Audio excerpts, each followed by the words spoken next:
get my hands on, for me, I do this in terms of text, right? As much of the external data as I can possibly get my hands on, and then you let the machine go to work and process. And that's the point of life, right? Baby from Cash Money, this is weird, I'm introducing Baby into the lecture, but Baby from Cash Money said a couple weeks ago, you know, I love Baby's style, I love his arrogance, right? Baby said there's nothing more important to him in life than reaching $1 billion. That's what he's on the earth for. He wants to, his purpose on in this world is to arrive at the point where he can say he's generated and earned from his own mind $1 billion. What's not to love about that? It might not be your particular goal. That might not be something that you're interested in attaining, but that's what he wants to do. That's the purpose of his life, right? What's important to recognize, and I'm just going to stop here because I don't want to give too much away.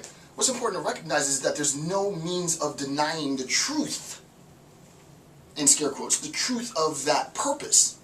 There is no absolute purpose to existence, right? There is no absolute purpose to existence. It's the purpose for each individual. Me, I love theory, I love conceptualization, and I want to construct systems. The reason why I'm alive, the purpose to my purpose existence, is to construct systems. That's what I want to do. And I want to construct the most elaborate and the most convoluted and complicated systems that have ever existed. Because I think the German idealists got it wrong, and then people said to hell with systematization, and now I'm having a sort of a rebirth of the system. That's what I'm here for. But the idea that I recognize that nothing results not in a recognition of access, right? This sort of absurd existence, this absurdity. For Nietzsche, he says, well, what happens in the Christian metaphysic is there becomes a deification of nothing as a noun. Right? As paradoxical as it is, right? There's the deification of non-existence, which legitimizes and remains consistent his claim that there's a rejection of this world, right? So that this results in a rejection of this world. And that world is the world of existence. We've seen this before, right? There's a rejection of this world. Why is there a rejection of this world? Because your metaphysics is constructed as transcendental. Right? Your metaphysics is directed towards the external, not like the pre-Socratics, not like the Hellenic sophists, right? That recognize, no, it's me as biological entity, animal, connected very intimately to other biological and material states. And my purpose in life is to navigate my relationship with other biological beings and material states. And if you want to go a Marxist conception, then I'm here to manipulate via my labor the material states. And if you want to go in a Darwinian point or a Darwinian conception, then I recognize the evolutionary process of biological states, right? Rather than doing that, it's a rejection. It's a wholesale rejection of both the biological and the material. For what? For a world of transcendence. Now, Nietzsche is categorically going to refute that. Right? I think there is room to remain sort of skeptical, right? Not a full-sale rejection, not a full-sale embrace, but a more sort of reserved epistemological standpoint, right? So it's important to understand that. Number 3, philosophy has become, this is note 461, philosophy has become, quote, a sort of revenge on reality. That's, I mean, Nietzsche writes so marvelously, right? A sort of revenge on reality, a malicious destruction of the valuations by which men live, the valuations by which men live. Just to give you a recap quickly on valuations, because I touched on that many hours ago. Valuations, the idea is, here's Bob. Bob is tall. Here's Tim. Tim is smaller than Bob.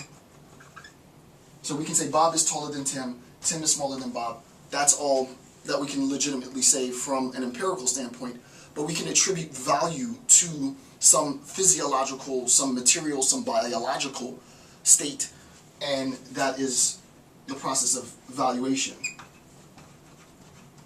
Right? And valuation is an attribution, A-T-T-R, an attribution to.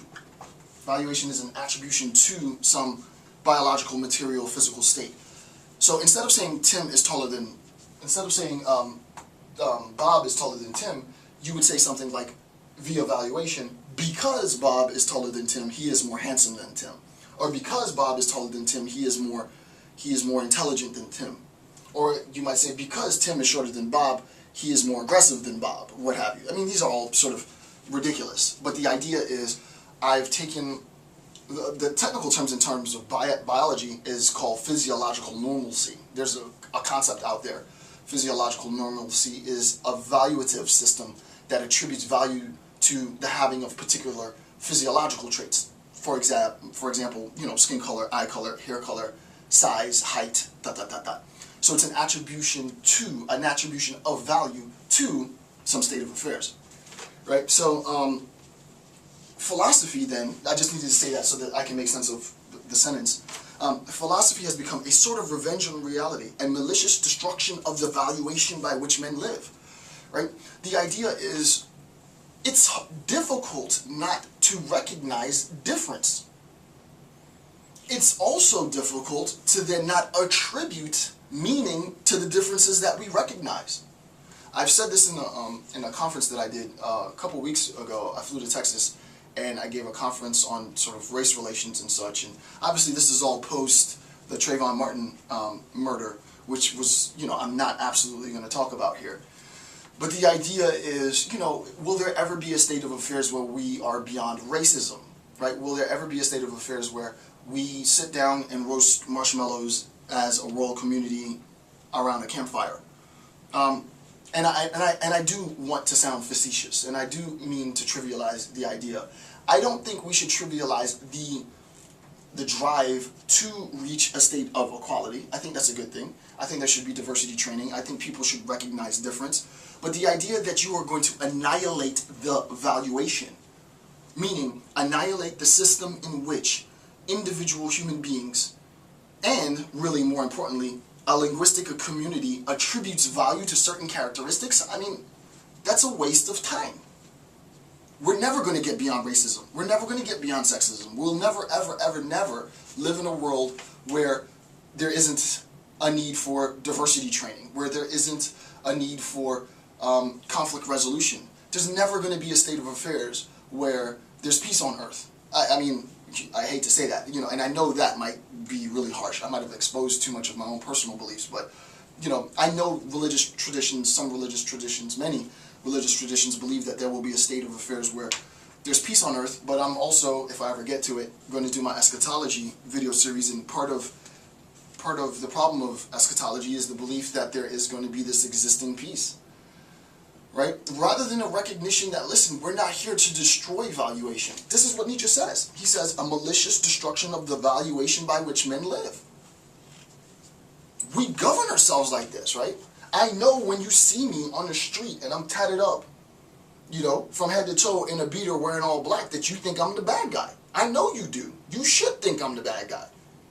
Right? Because I live my life so that I have that look. Right? Because I don't want to talk to people. And I don't want them talking to me. But the idea is, no, I'm not going to recognize that individuals attribute value to, maybe arbitrarily, maybe unjustly, maybe trivially, insignificantly, to matters of biological and material fact. I mean, so I'm going to construct a system where we're all the same and no one gets the harsh eye. I mean, that's all well and good. More power to you. I think your efforts are completely wasted via Nietzsche. But the idea is, no, that the attempt to arrive at a homogeneous state of egalitarian equality is a waste of time. It's a waste of time, right? And it's pretty weird, I'm sure, hearing a professional peace activist, peace theorist, conflict resolutionist saying that, right? I do believe that you can access some truth, some understanding. You can arrive at instances of balance with respect to race relations, with respect to sexism, with respect to homophobia. You can arrive at some balance, some recognition, but absolute, universal, global, well, we know what happens once you arrive at a state where all has become one. with respect to any